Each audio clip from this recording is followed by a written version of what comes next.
اعوذ باللہ من الشیطان الرجیم بسم اللہ الرحمن الرحیم۔ آج ہم قرآن کریم کی سورۃ البقرہ کے 10ویں رکوع پر بات کر رہے ہیں۔ اس میں بنی اسرائیل سے لیے گئے کچھ عہد اور پھر ان کے رویے کا بڑا آپ کہہ لیں دلچسپ اور سبق آموز ذکر ہے۔ جی ہاں، یہ واقعی غور طلب آیات ہیں۔ اور ہمارے پاس ایک آڈیو کلپ بھی ہے جس میں ان آیات کی تلاوت اور مفہوم ہے، اور یہ بھی بتایا گیا ہے کہ یہ نکات تفہیم القرآن یعنی سید مودودی کی تفسیر سے لیے گئے ہیں۔ جی، تفہیم القرآن ایک اہم ماخذ ہے اس حوالے سے۔ تو آج مقصد یہ ہے کہ سمجھیں کہ بھئی یہ عہد تھے کیا، ان کی شرائط کیا تھیں، اور پھر عمل میں وہ فرق کیوں نظر آیا، کیا تضادات تھے۔ آئیے دیکھتے ہیں ذرا۔ ضرور۔ تو سب سے پہلے وہ پہلا بڑا عہد جو لیا گیا بنی اسرائیل سے، وہ کیسا عہد تھا، اس میں کیا خاص بات تھی؟ جی، یہ کوئی عام سا معاہدہ نہیں تھا، یہ ایک بنیادی میثاق تھا، اللہ اور قوم کے بیچ ایک تعلق کی بنیاد۔ بہت جامع تھا یہ۔ اچھا۔ اس میں سب سے پہلی بات تو وہی توحید خالص، کہ عبادت صرف اللہ کی، کوئی شریک نہیں۔ یہ تو دین کی جڑ ہے۔ بالکل۔ پھر فوراً بعد معاشرتی ذمہ داریاں آ جاتی ہیں، والدین سے بہت اچھا سلوک، وبالوالدین نے احسانہ، پھر رشتہ دار، یتیم، مسکین، یعنی معاشرے کے جو کمزور لوگ ہیں ان کا خیال رکھنا۔ یعنی اللہ کے حق کے ساتھ بندوں کے حقوق، خاص کر کمزوروں کے۔ بالکل، اور صرف سلوک نہیں، بات چیت بھی۔ قولوا للناس حسنا، لوگوں سے اچھی بات کہو، نرمی سے، بھلائی سے۔ اور پھر دین کے دو اہم ستون، نماز قائم کرنا اور زکوٰۃ دینا، یہ بھی اسی عہد کا حصہ تھے۔ یہ تو واقعی ایک مکمل پیکج لگتا ہے، اللہ سے تعلق، انسانوں سے تعلق، عبادت کا نظام۔ لیکن ذرائع کیا کہتے ہیں، اس پر عمل ہوا پھر؟ یہیں پر تو اصل نقطہ آتا ہے۔ قرآن خود کہتا ہے ثم تولیتم الا قلیلا منکم وانتم موردون۔ اچھا، اس کا مطلب یہ کہ اس پکے عہد کے بعد بھی تم میں سے اکثر پھر گئے، سوائے تھوڑے سے لوگوں کے، اور تم لوگ تھے ہی منہ موڑنے والے۔ اکثر لوگ پھر گئے، یہ پھر جانا کیسا تھا؟ مطلب صرف ایک آدھ حکم توڑا یا؟ نہیں، یہ تولی کا لفظ ہے، یعنی پیٹھ پھیر لینا، منہ موڑ لینا۔ یہ ایک مجموعی رویہ تھا، عہد کے تقاضوں سے آپ کہیں بے اعتنائی برتنا، انہیں اہمیت نہ دینا۔ گویا شروع میں ہی کمزوری نظر آ گئی۔ جی، لگتا تو یہی ہے، شاید دنیاوی چیزیں، رسم و رواج، خواہشات، وہ اللہ کے حکم پر حاوی ہو گئیں۔ تو یہ پہلا عہد اور اکثریت کی روگردانی، اس کے بعد پھر ایک اور عہد کا ذکر آتا ہے، کوئی زیادہ مضبوط قسم کا؟ بالکل۔ قرآن ایک اور میثاق یاد دلاتا ہے، یہ خاص طور پر ان کے آپسی معاملات، امن و امان سے متعلق تھا، بہت اہم۔ وہ کیا تھا؟ اس میں دو بنیادی باتیں تھیں۔ ایک، لا تسفکون دماءکم، تم آپس میں ایک دوسرے کا خون نہیں بہاؤ گے، قتل و غارت نہیں کرو گے۔ ٹھیک۔ اور دوسری، ولا تخرجون انفسکم من دیارکم، اور نہ ایک دوسرے کو گھروں سے نکالو گے، بے گھر نہیں کرو گے۔ یہ تو کسی بھی معاشرے کے لیے بنیادی چیزیں ہیں۔ جی ہاں، اور سب سے اہم بات یہ تھی کہ قرآن کہتا ہے ثم اقررتم وانتم تشہدون، تم نے اس کا اقرار کیا تھا اور تم خود اس پر گواہ تھے۔ انہوں نے اقرار کیا باقاعدہ، یہ نہیں کہ بس سن لیا۔ جی نہیں، باقاعدہ اقرار کیا، تسلیم کیا، گواہی دی، یہ کوئی بھولنے والی بات نہیں تھی۔ یہ تو حیران کن ہے، اقرار کیا کہ خون نہیں بہائیں گے، گھروں سے نہیں نکالیں گے، مگر پھر کیا کیا؟ یہیں وہ تضاد سامنے آتا ہے۔ جی ہاں، یہی وہ آپ کہیں کہ چونکا دینے والی بات سامنے آتی ہے۔ اگلی ہی آیت میں اللہ کہتا ہے ثم انتم ہؤلاء تقتلون انفسکم، یعنی مگر آج تم وہی لوگ ہو جو اپنے ہی بھائی بندوؤں کو قتل کرتے ہو، وتخرجون فریقا منکم من دیارہم، اپنی ہی برادری کے لوگوں کو گھروں سے نکال دیتے ہو۔ اللہ اکبر، جنہوں نے عہد کیا تھا وہی یہ سب کر رہے تھے۔ جی، وہی لوگ، اور کیسے کر رہے تھے؟ تظاہرون علیہم بالإثم والعدوان، ظلم اور زیادتی کے ساتھ ان کے خلاف جتھے بنا کر، گروہ بندی کر کے۔ یہ تو قول و فعل کا کھلا تضاد ہے، ناقابل یقین۔ بالکل، یہ صرف عہد شکنی نہیں، یہ اپنے ہی اقرار کی، اپنی ہی گواہی کی تذلیل تھی۔ لیکن کیوں؟ آخر ایسا کیوں کر رہے تھے؟ کیا وجہ تھی؟ کوئی قبائلی تعصب، کوئی فائدے؟ تفسیر اسی طرف اشارہ کرتی ہے۔ اصل میں وہ قبائلی وفاداریاں، سیاسی اتحاد، وہ اللہ کے حکم پر غالب آ گئے۔ اچھا، جیسے آگے مثال آئے گی، اپنے عرب دوستوں کی خاطر اپنے ہی مذہب کے بھائیوں کے خلاف تلوار اٹھا لیتے تھے، جانتے بوجھتے ہوئے کہ کتاب منع کرتی ہے۔ مفادات یعنی دین پر مفادات حاوی ہو گئے۔ بالکل۔ اچھا، اسی میں وہ فدیے والی بات بھی آتی ہے، وہ کیا معاملہ تھا؟ وہ اس تضاد کو کیسے مزید واضح کرتا ہے؟ جی، یہ فدیے کا معاملہ تو اس رویے کی ایک اور ہی پرت کھولتا ہے۔ آیت کہتی ہے وَإِن يَأْتُوكُمْ أُسَارَىٰ تُفَادُوهُمْ، یعنی اگر وہی لوگ جنہیں تم نے نکالا تھا قیدی بن کر تمہارے پاس آئیں تو تم فدیہ دے کر چھڑا لیتے ہو؟ جی ہاں، وَهُوَ مُحَرَّمٌ عَلَيْكُمْ إِخْرَاجُهُمْ، حالانکہ ان کو گھروں سے نکالنا ہی تم پر حرام تھا۔ یہ کیا بات ہوئی؟ صورتحال یہ تھی کہ جب یہودی قبیلے آپس میں لڑتے، جو کہ خود منع تھا، اور ایک قبیلے کے لوگ دوسرے کے قیدی بن جاتے، ہاں، تو پھر فدیہ چلتا تھا، پیسہ لے کر قیدی چھوڑے جاتے اور پیسہ دے کر اپنے قیدی چھڑائے جاتے۔ اور وہ اس لین دین کو ٹھیک سمجھتے تھے؟ بالکل ٹھیک سمجھتے تھے، بلکہ اس کے لیے دلیل کہاں سے لاتے تھے؟ اپنی کتاب تورات سے۔ تورات سے؟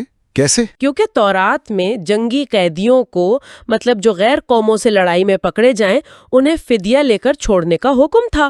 تو وہ کہتے دیکھیں جی، ہم تو کتاب اللہ پر عمل کر رہے ہیں۔ تو مطلب جس کتاب نے آپس میں لڑنے سے منع کیا، اسی کتاب کا ایک اور حکم استعمال کر کے اپنی لڑائی کے نتیجے کو ٹھیک کر رہے تھے؟ بالکل، یہی تو وہ نقطہ ہے جسے قرآن پکڑ رہا ہے۔ افتؤمنون ببعض الکتاب وتکفرون ببعض، کیا تم کتاب کے ایک حصے پر ایمان لاتے ہو اور دوسرے کا انکار کرتے ہو؟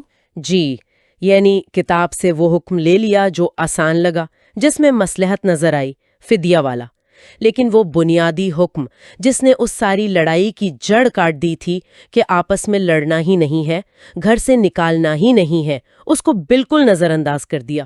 گویا دین کو اپنی مرضی کا بنا لیا، جیسے بفے ہوتا ہے نا، اپنی پسند کی چیز اٹھا لی، باقی چھوڑ دی۔ بالکل، وہی سلیکٹیو اپروچ۔ دین تو ایک مکمل نظام ہے، اسے پورا کا پورا لینا ہوتا ہے۔ انہوں نے اپنی سہولت سے تشریح کی، جہاں لڑنا تھا وہاں قبیلے کا ساتھ دیا، کتاب بھول گئے۔ جب قیدی بنے تو کتاب کا فدیہ والا حکم یاد آ گیا۔ یہ تو دین کے ساتھ بڑی زیادتی ہے۔ یقیناً۔ اس کی کوئی ٹھوس تاریخی مثال بھی ہے؟ مطلب یہ صرف ایک نظریاتی بات تھی یا واقعی ایسا ہوتا تھا؟ جی ہاں، تفہیم القرآن کے حوالے سے جو ذکر ہے وہ نبی کریم صلی اللہ علیہ وسلم کی مدینہ آمد سے پہلے کے دور کی بالکل واضح تصویر دکھاتا ہے۔ اچھا، کیا تھا وہاں؟ مدینہ کے پاس یہودیوں کے 3 مشہور قبیلے تھے، بنو قینوخا، بنو نذیر اور بنو قریظہ۔ جی، نام سنے ہیں۔ انہوں نے مدینہ کے جو 2 بڑے عرب قبیلے تھے، اوس اور خزرج، ان سے الگ الگ اتحاد الائنسز کیے ہوئے تھے۔ بنو قریظہ اور نذیر تھے اوس کے ساتھ، اور بنو قینوخا تھے خزرج کے ساتھ۔ ٹھیک۔ اب اوس اور خزرج میں تو پرانی دشمنی تھی، لڑائیاں ہوتی رہتی تھی، تو جب وہ لڑتے تھے تو ان کے یہودی اتحادی بھی ایک دوسرے کے خلاف نکل آتے تھے، یعنی قریظہ اور نذیر مل کر قینوقا سے لڑتے اور قینوقا ان دونوں سے، یہودی کے خلاف۔ اللہ! اور یہ جانتے ہوئے کہ تورات منع کرتی ہے؟ بالکل جانتے بوجھتے ہوئے، مگر وہ قبائلی وفاداری، سیاسی مصلحت، وہ دین کے حکم پر بھاری تھی۔ یہ بالکل وہی تھا، تقتلون انفسکم تخرجون فریقا منکم، اپنے عرب دوستوں کے لیے اپنے ہم مذہب بھائیوں کا خون بہاتے، گھر لوٹتے، جلا وطن کرتے۔ اور پھر جنگ کے بعد وہی فدیے والا چکر؟ اینن، جنگ ختم ہوئی، قیدی پکڑے گئے تو فوراً تورات یاد آ گئی، بھئی قیدی ہیں، فدیہ لو، فدیہ دو، اور فخر سے کہتے کہ ہم کتاب اللہ پر عمل کر رہے ہیں۔ یہ مثال تو واقعی اس آیت کی عملی تصویر ہے۔ افتؤمنون ببعض الکتاب وتکفرون ببعض۔ جی ہاں، یہ کوئی خیالی بات نہیں تھی، یہ ان کی زندگی کی حقیقت تھی۔ تو اتنا سنگین رویہ، یہ عہد شکنی، کتاب کے ساتھ یہ سلوک، اس کا نتیجہ کیا بتایا گیا؟ قرآن کیا کہتا ہے انجام کے بارے میں؟ انجام بہت سخت بتایا گیا ہے۔ قرآن کہتا ہے فما جزاء من یفعل ذلک منکم الا خزی فی الحیات الدنیا۔ دنیا میں رسوائی؟ جی، خزی، ذلت، رسوائی، بے عزتی۔ اور تاریخ نے دکھایا بھی کہ جنہوں نے اللہ کا عہد توڑا اور آپس میں لڑے، وہ دنیا میں بھی عزت سے محروم رہے۔ اور آخرت میں؟ آخرت کا تو اور بھی شدید ہے۔ وَيَوْمَ الْقِيَامَةِ يُرَدُّونَ إِلَىٰ أَشَدِّ الْعَذَابِ، قیامت کے دن انہیں شدید ترین عذاب کی طرف لوٹایا جائے گا۔ اشد العذاب، عذاب کی انتہا۔ اور ساتھ میں یہ بھی واضح کر دیا کہ یہ نہ سمجھنا کہ اللہ کو پتہ نہیں، وَمَا اللَّهُ بِغَافِلٍ عَمَّا تَعْمَلُونَ، اللہ غافل نہیں ہے تمہارے کاموں سے، سب کچھ اس کے علم میں ہے۔ اس رویے کو ایک اور طرح سے بھی بیان کیا گیا ہے نا، کہ دنیا خرید لی آخرت بیچ کر۔ جی بالکل، اگلی آیت وہی کہتی ہے اولئک الذین اشتروا الحیات الدنیا بالآخرہ، یہ وہ لوگ ہیں جنہوں نے آخرت بیچ کر دنیا کی زندگی خرید لی۔ ایک سودا۔ جی ایک سودا، اللہ کی رضا، جنت، آخرت کی کامیابی، یہ سب بیچ دیا۔ خریدا کیا؟ دنیا کے وقتی فائدے، مال، طاقت، قبیلے کی ناک، وقتی مصلحتیں، بہت ہی گھاٹے کا سودا تھا۔ اور اس گھاٹے کے سودے کا نتیجہ؟ کوئی رعایت، کوئی مدد؟ قرآن صاف کہتا ہے نہیں، فَلَا يُخَفَّفُ عَنْهُمُ الْعَذَابُ وَلَا هُمْ يُنصَرُونَ، نہ تو عذاب ہلکا ہوگا اور نہ ہی کوئی مدد کو پہنچے گا۔ کوئی بچانے والا نہیں ہوگا۔ کوئی نہیں، نہ سفارش، نہ طاقت، نہ عذاب میں کمی۔ یہ ان کے کیے کا لازمی حتمی نتیجہ ہے۔ تو اس ساری بات چیت کا، اس رکوع کے پیغام کا خلاصہ کیا ہے؟ سب سے اہم سبق کیا ملتا ہے؟ دیکھیں، بنیادی پیغام تو یہی ہے کہ اللہ کے ساتھ جو عہد ہے یا اس کے جو احکام ہیں ان کی پابندی آدھی ادھوری نہیں ہو سکتی۔ یہ جو دین کے ساتھ منتخب رویہ ہے نا، کہ کچھ مان لیا، کچھ چھوڑ دیا اپنی مرضی یا فائدے کے لیے، یہ اللہ کو سخت ناپسند ہے۔ اور یہ صرف آخرت میں عذاب کا باعث نہیں بنتا، بلکہ دنیا میں بھی ذلت لاتا ہے، آپس میں پھوٹ ڈالتا ہے، کمزور کرتا ہے۔ بنی اسرائیل کی تاریخ یہی دکھاتی ہے۔ تو پھر کرنا کیا چاہیے؟ یہ آیات اصل میں مکمل سپردگی مانگتی ہیں، کمپلیٹ سبمیشن، غیر مشروط اطاعت۔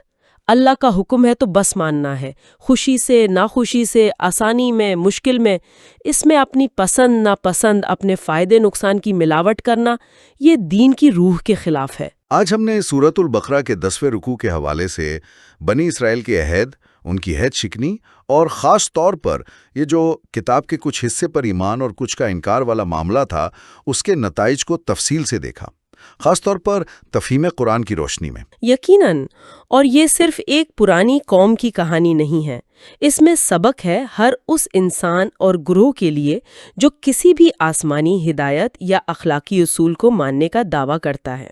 صحیح۔ یہ ہمیں سوچنے پر مجبور کرتا ہے کہ ہم اپنے دعووں اور اپنے عمل میں کتنے سچے ہیں، کہیں ہم بھی جانے انجانے میں اسی طرح کی سلیکشن تو نہیں کر رہے۔ اور اسی نقطے پر ہم اپنے سننے والوں کے لیے بھی ایک سوال چھوڑ جاتے ہیں۔ کیا کبھی ہم اپنی زندگی میں انفرادی طور پر یا مل جل کر ایسا کرتے ہیں کہ کسی نظام، قانون، اخلاقی اصول یا دینی تعلیم کے صرف وہ حصے اچھے لگتے ہیں جو آسان ہوں، جو ہمارے مزاج سے ملتے ہوں، جن سے کوئی فوری فائدہ نظر آئے؟ جی۔ اور کیا ہم ان حصوں کو نظر انداز کر دیتے ہیں یا ان کے لیے بہانے تراش لیتے ہیں جو ہم سے ڈسپلن مانگتے ہیں، قربانی مانگتے ہیں، نفس پر قابو پانے کو کہتے ہیں، یا کسی وقتی نقصان کو سہنے کا تقاضا کرتے ہیں؟ یہ واقعی سوچنے کی بات ہے۔ شاید اس پر غور کرنا ہم سب کو اپنی زندگیوں کو زیادہ ایمانداری اور یکسوئی سے گزارنے میں کچھ مدد دے سکے۔